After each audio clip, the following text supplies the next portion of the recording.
কংগ্রেস ছেড়ে তৃণমূলে যোগদান করলেন কাউন্সিলর সহ 800 কর্মী সমর্থক।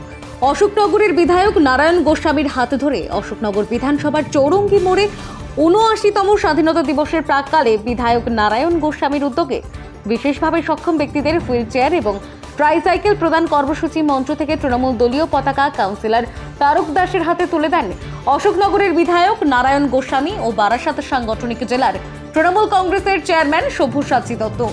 যোগদান কর্মসূচির পাশাপাশি বিশেষভাবে সক্ষম ব্যক্তিদের 50 জনের হাতে হুইল চেয়ার এবং ট্রাইসাইকেল তুলে দিলেন।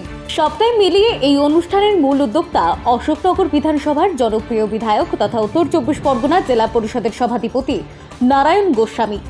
Bureau report, NB Bangla media. আজকে লোগোটা এখানে নাই, ৭৯তম স্বাধীনতা দিবসের প্রাক্কালে নিচে লাভে আমাদের অশোকনগর শহর লোগোটা একটু নাম আবার নিচে। আরে তোমার লোগোটা আমরা আজকে এখানে 50 জন বিশেষভাবে সক্ষম ব্যক্তিকে আমরা হুইল চেয়ার এবং ট্রাইসাইকেল আমরা প্রদান করি।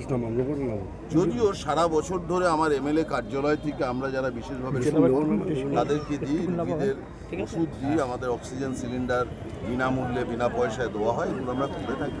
কিন্তু যেহেতু সংখ্যাটা বেশি, আমরা হঠাৎ করে আমার মনে হলো যে একটা অনুষ্ঠান করে আমরা, আপনারা জানেন যে আমিও অশোকনগরে আসার পরে বিশেষভাবে অশোকনগরের মানুষ এত গুণী মানুষ, শিল্প সংস্কৃতি বিভিন্ন ধারার সঙ্গে এখানকার মানুষ যুক্ত। আমিও ঘটনাচক্রে এনাদের যে নাট্য দলগুলো আছে তার সাথে ভালো রিলেশন। সেই সুবাদে আমি দুটো নাটক গত 1.5 বছর ধরে করে আসছি সারা বাংলা জুড়ে। সেখান থেকে দলগুলো থেকে যে আমি সাম্মানিক পাই একজন শিল্পী হিসেবে, সেটা এক জায়গায় গুছিয়ে রেখে আজকের এই ট্রাইসাইকেল হুইল চেয়ারগুলো আমরা চাই যে জনপ্রতিনিধি যারা এটা নেত্রী চান যে তারা বিভিন্নভাবে সমাজের সর্বস্তরের যারা গরিব মানুষ, যারা অসহায়, তাদের পাশে দাঁড়ানো, এটা তারই একটা উদ্যোগ। পাশাপাশি কংগ্রেস কাউন্সিলর যোগদান করলো আজকে 15 আগস্টের আগের দিন। এটা দেখুন, বিষয়টা কথাবার্তা অনেকদিন ধরেই চলছে।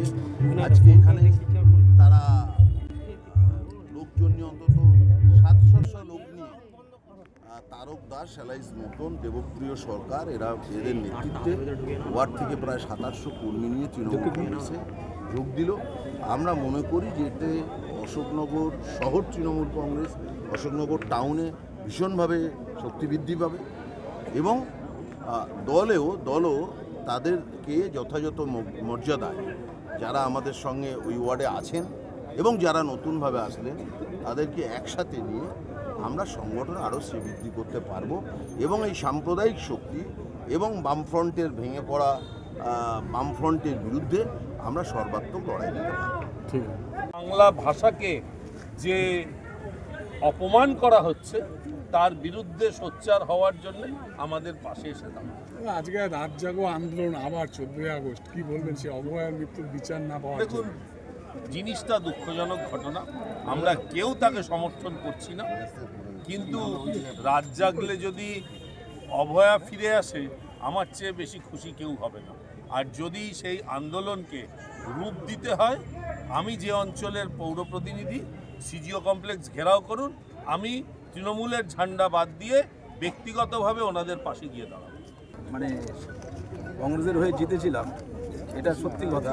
কংগ্রেস আমাকে সিম্বল দিয়েছে, জিতেছি, কিন্তু আমার মনটা তৃণমূলেই পড়েছে। আমি তো তৃণমূল পরিবারেরই একজন সদস্য। কতটা সুবিধা হবে ওয়ার্ডের কাজকর্ম করতে? হ্যাঁ, সুবিধা তো হবে, পরিষেবা দিতে পারবেন ভালো করে। হ্যাঁ, আশা করি। কতজন যোগদান করলো আজকে আপনার সাথে? 700 লোক। এতদিন কি কাজ করতে সমস্যা হচ্ছিল তাহলে ওয়ার্ডে? না, সমস্যা না, ঠিকই চলছিল, অসুবিধা হচ্ছে না। কি নাম? তারক দাস, নোট। এখানেই বাড়ি আপনার? হ্যাঁ।